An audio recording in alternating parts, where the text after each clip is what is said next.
special place in Arizona where every winter our golden skies come alive with the unmistakable sounds of beating wings and trumpeting calls.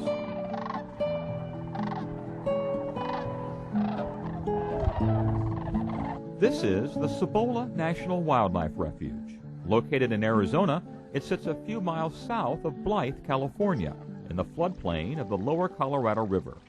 Surrounded by a fringe of desert ridges and washes, the refuge covers 18,000 acres, and because of the river's life-sustaining water, wildlife here survive in a tough environment that reaches 120 degrees in the summer and receives an average of only 2 inches of rain per year.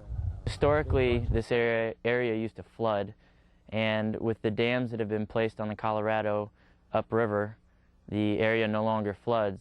And so our job is to mimic the riparian habitat that once was by pumping water into the fields so that the birds have a place to rest in the winter for the ones that stop here and a place to stop and refuel for the birds that travel further south in the winter. The refuge is the wintering ground for all sorts of waterfowl, mainly snow geese, greater sandhill cranes, and the largest concentration of migrating Canada geese in the state, roughly 7,000 a year. They make a beautiful sight, especially early in the morning as they move from the pond where they sleep to the nearby fields to feed. They'll sit in groups to keep themselves comfortable, to feel safe, before they move to the fields in the morning to feed. You'll see the first couple groups get up off the pond there in the morning, and they'll be the lead birds, and you'll see small groups at first, and as they start to get a little anxious, then you'll start to see them get up in larger and larger groups until eventually the entire group gets up and moves over to the fields. The sights and sounds of the birds rising from the water is unique and unforgettable.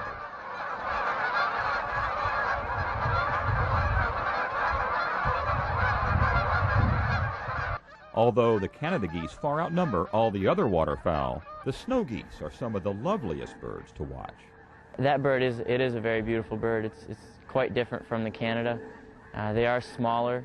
While the snow goose is known for its white coloration, the bird is mostly white when it's sitting on the ground and wings at its side.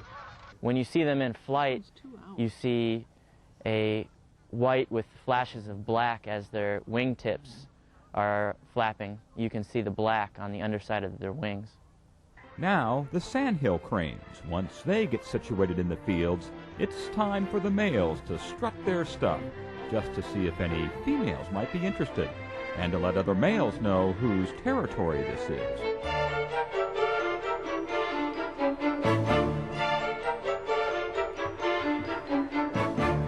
Cibola is home to more than just large migrating waterfowl. Over 288 species of birds have been spotted here, and many mammals also call Cibola home. Yeah, there are a number of coyotes on the refuge. With the amount of birds that we have here, combined with the hunting that's on the refuge, there are a number of opportunities for coyotes to pick up possibly a wounded bird or a sick bird. The coyotes here are not skinny by any means. They're definitely healthy animals. There is also a healthy desert mule deer population here that grazes along with the birds in the abundant fields.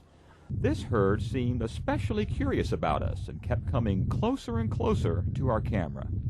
Yeah, the deer that we saw coming out of the cornfield were definitely curious about what was going on, and because they're up in an area where the visitors, the hunters that come here, they're not allowed to travel down some of the roads. They're also not allowed to hunt in the area that we were seeing these deer. They know that, the deer know that, and it causes them to be a little bit less wary than normal. So they're not as cautious about a car or a person on foot. I don't think they were able to figure out exactly what was looking at them. The deer, knowing that they were a little bit safer in this area, wanted to know their surroundings. They want to know that if they see this person standing on the road again, is it safe or is it a hazard? Do they need to run away, or is it okay for them to continue feeding out in the cornfield? Designated a National Wildlife Refuge in 1964, this is one of 8 such refuges in Arizona, mostly scattered along our western and southern borders. Cibola is able to exist because of a partnership between the U.S. Fish and Wildlife Service and the local farmers. The fields are maintained by the refuge and also by a farmer who is co-opted with the refuge to provide food for Canada geese, the snow geese, and the sandhill cranes that come to the refuge.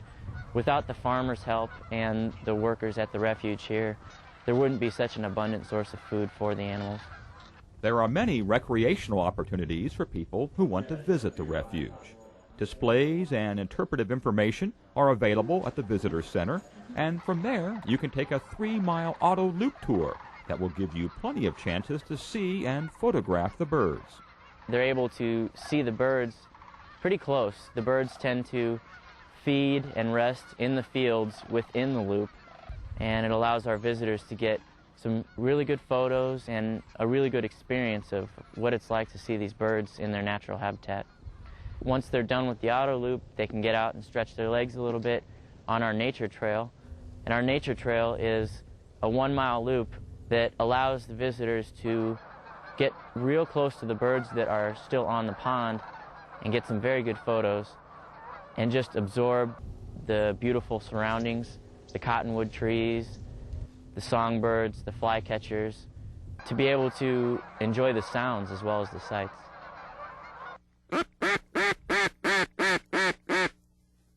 The sport of hunting is another activity that is available on certain portions of the refuge, and it is a favorite destination of many bird hunters. Located within Game Management Unit 43A, contact any Arizona Game and Fish Department office for hunt seasons and licensing. The Cibola Visitor Center can help you with reservations for blinds and hunting rules within the refuge. Come here, good boy. At the southern end of the refuge is Cibola Lake, where visitors can view grebes, ducks, pelicans, geese, and more. The lake is closed to boating from Labor Day until March 15th to provide wintering waterfowl a safe and undisturbed place to roost, but you can still enjoy watching them from the overlook. If you plan to visit the refuge, it's open to the public a half hour before sunrise until a half hour after sunset, and that allows the most dramatic views and photographs of the birds in flight.